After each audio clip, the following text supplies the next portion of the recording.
Festival Piauí de Jornalismo. Quando a imprensa se torna o adversário. Qual é a principal batalha do jornalismo hoje? E como você escolhe os combates que você vai fazer? Well, I think the main battle is to convince the public that we're trustworthy in telling the truth and that we are not the enemies of the people. We are just trying to hold power accountable. When you have our president saying that the real press is fake news and that they're enemies of the American people, all over the world you've got dictators saying, oh, it's just fake news and they're enemies, and it gives them license to jail the press. Really, all centers of learning are under fire from this administration.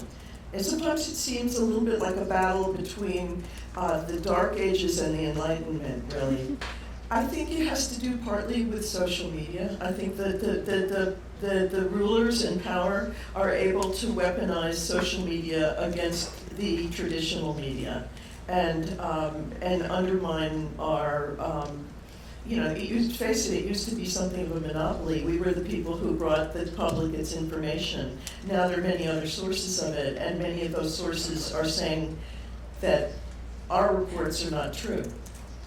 And so we're sort of lost in a sea of people who are critiquing us, often in bogus ways.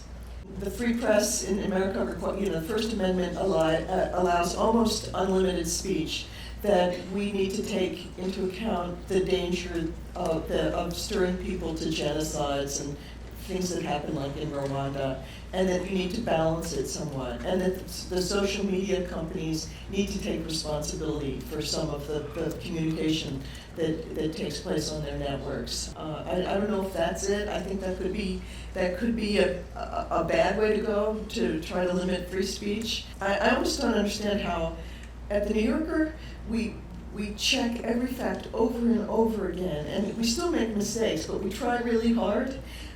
The garbage that's going over in WhatsApp or something like that, I can't understand why Google, which checks almost nothing, is not responsible. I have to worry about lawsuits, and I think they should have to too.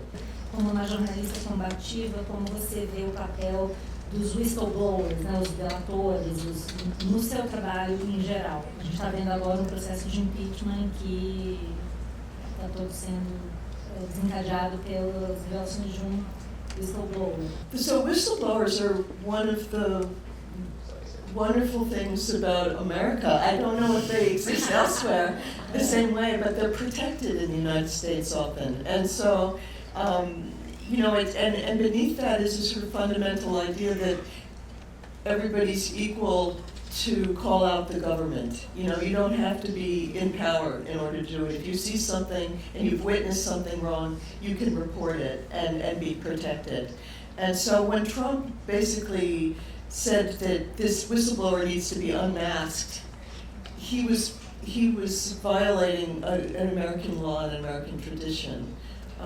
And he's now called the congressman who took the report from the whistleblower first and made it public, Adam Schiff. He's talked about him committing treason, which is something that you can get the death penalty for in the United States. So Trump's language has been really violent and extreme about this whole situation. I assume that means it's an indication of how threatened he feels. I mean, I do think that it's important to connect with the people who disagree with you and respectfully hear them out and make sure to touch base with them. You have to really try to understand them and faithfully explain them, basically.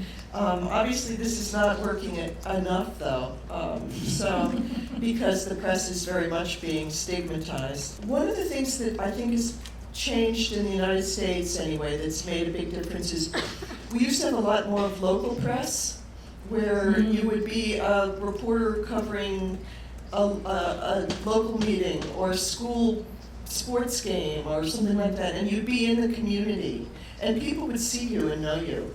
I started that way myself, and they then knew that you were not the enemy of the American people. You were just somebody who was trying to figure out what's going on and interviewing them and then putting it in the newspaper.